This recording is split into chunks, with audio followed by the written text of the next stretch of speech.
하여튼 지난주 주말 사이에 이제 국민의힘에서 한덕수 전 총리로 후보 교체를 하려다가 못하고 3일 만에 이제 끝났어요. 그 상황 어떻게 보셨어요? 한밤중에 기습 쿠데타가 벌어진 막장극이었죠 뭐. 그러니까 막장 드라마도 이렇게는 안 될 것 같은데. 저는 근데 교수님이 페이스북에다가 그 새벽 3시에 내가 알았으면 후보 등록하려고 그랬지. 저는 그때 무슨 생각했는지 알아요? 무슨 생각? 저 형이 3억이 없을 텐데. 아니야. 후보 등록만 하는 데는 한덕수 총리는 10,000원 입당 당비만 내고 했다는 거 아니야. 무슨 소리야. 상관이 되는 게 아니니까. 그 양반은 예전에 총리 그 청문회 때도 5년 동안 자기 카드를 쓴 적이 없어요. 그렇다고 하더라고요. 제가 할 수 있었지 충분히. 나는 10,000원이 아니라 100만 원 내려고 그랬지 당비로. 이미 내고 있었잖아. 내고 있었지. 당협위원장이니까. 그러니까 한덕수 총리는 놀랍더라고. 나 10,000원 낸 것도 놀랍더라고. 그래서 이분이 평생 그렇게 살아왔구나 생각이 들더라고. 그러니까 결과적으로 보면 김문수 후보를 이제 끌어내리고 그렇죠. 다른 사람 안 치려고 한 건데 그렇죠. 뭔가 이렇게 국민의힘은 이렇게 사람 쫓아내는 걸 좋아하는 것 같아요. 근데 쫓아내는 것도 쫓아내는 거지만 어떻게 상상할 수 없는 방법들을 생각해내는지 그게 궁금해. 그래, 형님들 당이잖아. 그 다른 당 사람처럼 얘기를 해. 나는 얘기할 수 있지. 우리 이제 김 총장은 있으시고, 지금 저 당의 주류니까 저렇게 해야지. 나는 우리 당이지만 우리 당이 비주류야. 그래? 비주류니까 계속 주류를 공격하는 거야. 우리 총장님도 한번 쫓겨나 보셨고 무슨 쫓아내기 병이라도 있는 것처럼 그때 쫓겨날 때 나한테 전화해서 형도 같이 나와 그랬었어. 남은 자와 그렇죠. 잘하기를 바래 진짜. 잘 될 거요. 그래. 그럼 믿지 말고 그냥 나와. 그래서 저는 놀란 거는 그래도 그걸 당원 투표를 해서 이제 당원들이 뒤집은 거잖아요. 좀 재밌는 결과는 뭐냐면 천하의 김문수 후보가 비윤이 됐다는 겁니다.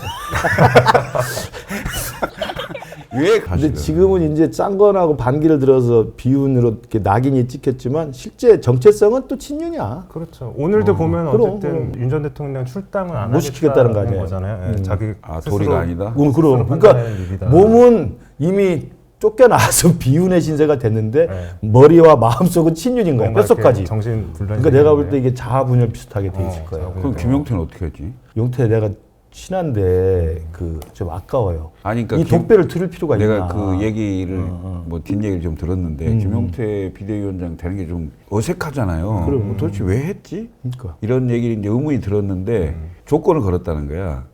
일단 탄핵 반대한 거에 대해 사과해라. 윤석열 대통령 출당시켜라. 그러니까 용태가 그런 조건을 걸었는데 이미 도리 때문에 출당을 못 시키겠다고 하면 김용태 비대위원장이 벌써 후보하고 뜻이 안 맞아버린 거잖아. 그러니까 조건을 걸었는데 그걸 김문수가 받겠다고 하고 받겠다 하고 알겠다 했으니까 한 거죠. 그럼 별 내용이 없구만. 뭔가 뒷이야기가 뭐가 있었구나. 뒷얘기가 있잖아 그거. 아니 근데 왜냐하면 그런 조건을 걸은 건 김용태 입장에서 당연히 할 수 있지. 내가 비대위원장의 독배를 받겠다면 이 정도 해줘라. 그럼 김문수가 그래 그 정도는 할 수 있게 서로 합시다라고 했다고 하더라도 그걸 믿은 김용태가 내가 볼 때는 저기 한덕수 총리 모셔오겠다고 한 것처럼 뒤집을 수 있다는 아직은 거죠. 젊은 거죠. 그것도 아주 좋게 표현하시네. 그렇게 이야기 유튜브도 방송이에요. 지킬 건 지켜야지. 근데 그래도 김용태 의원이 이제 비대위원장으로 이제 지명이 되니까 그래도 일각에서는 뭐 그 전에 이제 이준석 대표 후보와의 관계도 있고 해서 뭔가 단일화를 위한 포석 아니냐 이런 얘기도 나오는데 그럴 일이 없죠. 왜냐하면 우선 단일화를 하면 우선 당선이 돼야 돼요. 당선되지도 않은 단일화를 왜 합니까? 단일화를 했을 때 뭔가 새로운 비전이나 뭐 정책이나 뭐 메시지가 나와야 되는데 지금 그럴 상대가 아니야. 우리 입장에 봤을 때는 국민들의 거의 60-70%는 기호 2번 김문수 후보가 대통령 될 거라고 생각하는 사람은 없어요. 가능성 있는 후보에게 예를 들면 그 세력이 넘어온다든가 지지가 합쳐진다든가 국민의힘에서 얘기하거나 그림을 그리는 그런 단일화는 아예 없다. 이렇게 보시면 개혁신당 사무총장의 공식 발언으로 우리가 충분히 경청을 할 만하고요. 저 단일화 이야기하면 2018년에 내가 또 그때는 안철수 당시 국민의당 이 서울시장 선거에 나왔잖아요. 그때 안철수하고 그때가 또 자유한국당이 김문수였어. 나는 반대했는데 우리 캠프에 있던 최모 의원이 저쪽에 있는 차모 의원하고 물밑에서 굉장히 진행을 했어요. 결사 반대했는데. 근데 단일화 이야기를 꺼내는 순간 그 표가 다 빠져요 오히려. 저 후보는 그러면 사퇴할 후보네? 이렇게 되는 거야. 만약에 이준석 후보가 단일화에 응하잖아요? 그러면 지금은 이준석 후보가 아직은 지지율이 낮기 때문에 단일화에 응하는 순간 3등 후보는 지지율이 다 빠진다니까 당연히 응할 리가 없죠. 제가 볼 때 제일 중요한 것은 단일화를 꺼낸다고 했을 때 단일화 외에 할 말이 없게 되는 선거를 하면 안 되는 거예요. 다른 걸 먼저 하고 지지율 높여보고 만약에 그 단일화 안 한 것 때문에 지는 결과가 나오면 이건 대역죄인이 된다. 이런 정도의 여론에 밀려야 단일화에 그래도 이야기를 할 수 있는 거지. 지금은 누가 봐도 자꾸 떨어지는 판인데 누가 단일화 이야기를 해서 그걸 근데 너무 응하겠어요. 패배주의적으로 생각하시는 거 아닌가 모르겠는데 뭘 지금 꺼내려고 그러지? 얘기를 뭐가? 하다 보니까 자연스럽게 뭐요? 하여간 이 커튼콜은 뭘 준비를 많이 해. 이거 보세요. 뭐요? 국민의힘 비공식 협상대표 자연스럽게 개혁신당 비공식 협상대표 여기는 비공식 협상 득표가 맞는데 나는 비주류 협상 득표야. 바꿨어야 되나요? 그럼 비주류 협상 득표라고 해야지. 저희 커튼콜의 특징은 이렇게 수제로 이렇게 제작진들이 만들어서 네. 뭔가 좀 어설퍼 보이긴 하지만 멋있네요. 네. 근데 지금 두 분 말씀하시는 걸 들어보면 어차피 단일화해도 이건 안 되는 게임이다라고 전제하고 계신 거예요. 일단 이준석 대표가 응할 리가 없다니까. 아니 그러니까 우선 리가 없는 걸 뭐하러 국민의힘 꺼내. 기호 2번은 당선이 안 된다니까. 이준석 후보로 단일화가 돼서 이재명하고 1대1로 할 경우에만 가능해요. 왜? 국민의힘의 표는 이준석을 넘어서 민주당 이재명한테로 가지를 않아요. 이준석 후보를 지지한 표는 냉정하게 말하면 양쪽에서부터 왔기 때문에 네. 이준석 후보가 사라지잖아요. 그러면 이재명 후보한테 표가 더 많이 갈 가능성이 있어요. 그래서 단일화의 역효과가 나는 거야.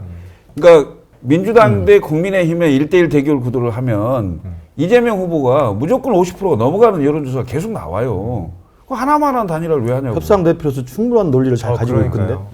그리고 이제 또 좀 반박을 좀 하면 그런데 동탄 뭐 모델 반박을 자꾸 이야기하는데 동탄 모델에서 이준석 대표가 당선이 된 것은 운 좋게 어부지를 얻은 거예요. 운 좋은 거 아니에요. 들어봐요, 실력이지. 들어봐요. 민주당 후보로 공영훈이라는 후보가 너무 하자가 많았던 거예요. 그리고 하자가 너무 논란이 커져서 민주당을 지지한 사람이나 또 국민의힘이 싫어서 윤석열이 싫어서 민주당을 찍겠다고 한 중도층이 도저히 찍을 엄두가 안 나는 거예요. 나도 우리 송파병에 공영훈이 왔으면 나도 됐다니까.